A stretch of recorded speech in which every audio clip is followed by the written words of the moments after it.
Bismillahirrahmanirrahim. Assalamualaikum warahmatullahi wabarakatuh. Sahabat yang beriman, menjadi manusia yang dipilih oleh Allah Subhanahu wa Ta'ala tentu saja hal yang paling membahagiakan bagi seluruh umat Islam. Bagaimana tidak, segala kemuliaan tentu Allah berikan kepada manusia-manusia pilihannya ini. Tidak hanya kemuliaan saat berada di dunia, namun juga di akhirat kelak. Allah Subhanahu wa Ta'ala memilih siapa saja yang dikehendakinya untuk dijadikan sebagai kekasih dan hamba pilihan. Tidak hanya berasal dari golongan para nabi dan rasul, manusia pilihan Allah juga ada yang dari golongan manusia biasa. Ternyata di antara miliaran ataupun triliunan manusia di muka bumi ini, ada dua sosok manusia dan dua keluarga yang sudah dipilih Allah sebagai generasi terbaik dimulai dari zaman Nabi Adam dahulu kala. Siapa sajakah mereka? Berikut informasi selengkapnya. 1. Nabi Adam. Manusia pertama yang menjadi pilihan Allah Subhanahu wa Ta'ala sebagai generasi terbaik di alam semesta adalah Nabi Adam. Bagaimana tidak? Beliaulah manusia pertama yang menjadi bapak dari seluruh manusia yang ada di muka bumi. Nabi Adam dipilih Allah Subhanahu wa Ta'ala untuk menjadi nabi pertama dengan didampingi oleh istrinya yang bernama Hawa. Tidak hanya itu, Allah juga telah memilih beliau untuk dijadikan sebagai khalifah di bumi ini dengan limpahan pengetahuan mengenai makhluk ciptaan Allah lainnya. Selain itu, ia juga diberikan keutamaan atas malaikat dan golongan jin. Diturunkannya Nabi Adam dan istrinya ke bumi juga bukan tanpa alasan. Allah Subhanahu wa Ta'ala jelas memberikan banyak kebaikan untuk menjadi bekal bagi kelangsungan hidup manusia bahkan hingga akhir zaman kelak. 2. Nabi Nuh. Selain Nabi Adam, ternyata Allah juga memilih Nabi Nuh sebagai manusia pilihannya. Beliau merupakan Rasul pertama utusan Allah setelah wafatnya Nabi Adam ratusan tahun sebelumnya. Allah Subhanahu wa Ta'ala menurunkan Nabi Nuh untuk kembali memurnikan tauhid umat manusia. Beliau senantiasa melakukan dakwah siang dan malam baik secara sembunyi-sembunyi ataupun terang-terangan. Ada banyak cara yang dilakukan agar manusia menyembah Allah Subhanahu wa Ta'ala. Akan tetapi, ternyata banyak di antara kaumnya yang justru berpaling tanpa terkecuali istri dan anaknya. Maka Allah membinasakan seluruh kaum kafir tersebut dan hanya menyelamatkan Nabi Nuh dan para pengikutnya yang berada di dalam bahtera. Nuh adalah salah satu teladan terbaik dalam dakwah. Tak akan surut walau selangkah, tak akan henti walau sejenak. 3. Keluarga Nabi Ibrahim.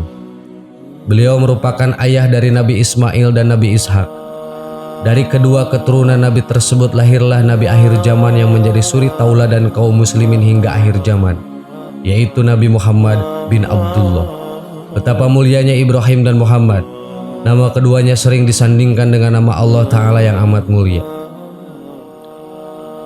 4. Keluarga Imran. Terakhir ialah keluarga dari Imran. Beliau bukanlah berasal dari golongan Nabi ataupun Rasul. Imran sendiri merupakan orang soleh ayah dari Siti Maryam. Maryam sendiri adalah wanita penghulu surga yang dipilih oleh Allah Subhanahu wa Ta'ala untuk melahirkan anak bernama Isa tanpa melakukan proses persetubuhan dengan lelaki. Nabi Isa akan turun ketika datangnya akhir zaman untuk mengalahkan Dajjal. Beliau merupakan nabi yang mengikuti syariat Nabi Muhammad SAW. Sahabat yang beriman, demikianlah informasi mengenai dua orang dan dua keluarga yang dipilih Allah menjadi generasi terbaik di muka bumi ini. Semoga kita semua bisa meneladani kepatuhan dan keimanan mereka kepada Allah Subhanahu wa Ta'ala. Amin. Wallahu a'lam. Wassalamualaikum warahmatullahi wabarakatuh.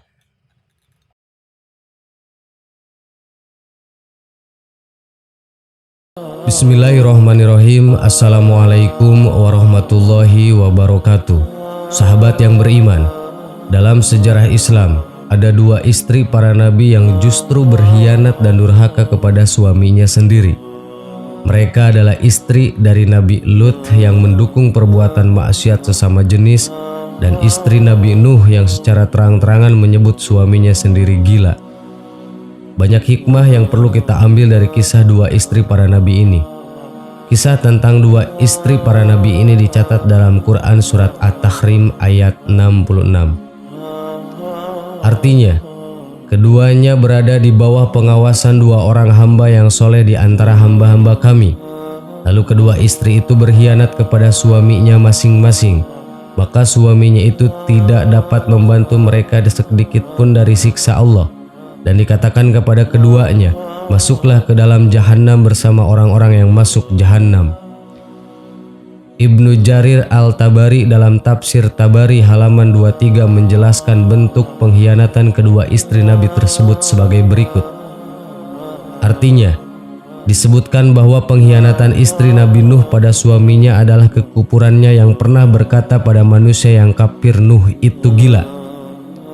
Adapun pengkhianatan istri Nabi Lut adalah saat Nabi Lut merahasiakan tamunya, istrinya justru memberitahu hal itu pada orang kafir yang hendak berbuat jahat. Namun sikap pengkhianatan keduanya tersebut tidak pernah dilakukan sebelumnya, sebagaimana dikatakan oleh Al-Dahhak seperti dikutip Al-Tabari tafsir Tabari. Artinya, diriwayatkan dari Al-Dahhak ayat keduanya berada di bawah pengawasan dua orang hamba yang saleh di antara hamba-hamba kami. Al-Dahhak berkata, tidak ada satupun istri seorang nabi yang berkhianat. Kedua istri itu berkhianat kepada suaminya. Al-Dahhak berkata, dalam soal agama keduanya berkhianat. Hikmah. Setiap suatu peristiwa yang tidak ideal dan tidak mengenakan selalu mengandung pelajaran dan hikmah yang bisa kita ambil. Begitu juga dalam kasus kafirnya sebagian kerabat dan keluarga Nabi terdahulu yang antara lain sebagai berikut. 1. Allah menguji Nabi Lut melalui istrinya untuk mengangkat derajat dan meninggikan statusnya dengan sikap Nabi Lut yang ridho dan sabar atas semua cobaan tersebut. Sebagaimana cobaan itu juga menimpa Nabi Ibrahim dengan kekufuran ayahnya. Quran surat At-Taubah ayat 114. Dan Nabi Nuh dengan anaknya lelaki. Quran surat Hud ayat 42. Dan istrinya At-Tahrim ayat 66. 2. Sebagai motivasi dan penghibur bagi orang yang mendapatkan musibah. Dengan sikap anak yang durhaka atau kerabat yang membangkang, walaupun segala usaha sudah dilakukan untuk memperbaiki mereka, ini artinya bahwa hidayah adalah milik Allah. Manusia hanya berusaha maksimal. 3. Bahwa setiap manusia bertanggung jawab penuh atas segala perbuatannya. Orang baik tidak menanggung perbuatan kerabatnya yang buruk walaupun kekerabatannya itu sangat dekat hubungannya seperti anak, istri, ayah, saudara, apalagi teman atau tetangga. Allah berfirman dalam Quran surat Al-Muddatsir ayat 74. Artinya, tiap-tiap diri bertanggung jawab atas apa yang telah diperbuatnya. Ayat ini diulang berkali-kali yang menunjukkan signifikansinya. Lihat misalnya pada Quran surat Ar-Ra'd ayat 33, Al-Ghafir ayat 17, Al-Jasiyah ayat 22, Al-Baqarah ayat 281, Ali Imran ayat 25, Al-An'am ayat 164. Sahabat yang beriman, itulah hikmah yang bisa kita ambil dari kisah tentang pengkhianatan dua istri para nabi.